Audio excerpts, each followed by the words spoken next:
సంపూర్ణ ఆరోగ్యాన్ని ప్రోత్సహించడంలో ఆయుష్ రంగం కీలక పాత్ర పోషిస్తోందని ప్రధాని నరేంద్ర మోదీ చెప్పారు. సంప్రదాయ వైద్య పరిజ్ఞానాన్ని పరిరక్షించడం ద్వారా దేశంలో ఆరోగ్య శ్రేయస్సుకు దోహదం చేయాలని ఆయన పిలుపునిచ్చారు. ఆయుష్ రంగంపై ప్రధాని ఉన్నత స్థాయి సమీక్ష నిర్వహించారు.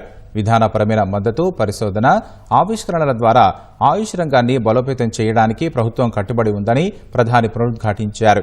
యోగా, నేచురోపతి, ఫార్మసీ రంగాల్లో ప్రామాణిక పద్ధతులు పాటించాలని పేర్కొన్నారు.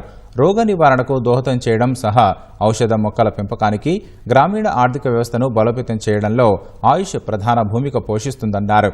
2014లో ఆయుష్ శాఖను ఏర్పాటు చేసినప్పటి నుంచి మోదీ ఆ విభాగ పురోభివృద్ధికి స్పష్టమైన ప్రణాళికతో ముందుకు సాగుతున్నారని ప్రధానమంత్రి కార్యాలయం ఓ ప్రకటనలో తెలిపింది. ఆయుష్ వైద్య మద్దతుల పూర్తి లాభం పొందడానికి వ్యూహాత్మకంగా చొరవ చూపాలని ప్రధాని చెప్పినట్లు వివరించింది.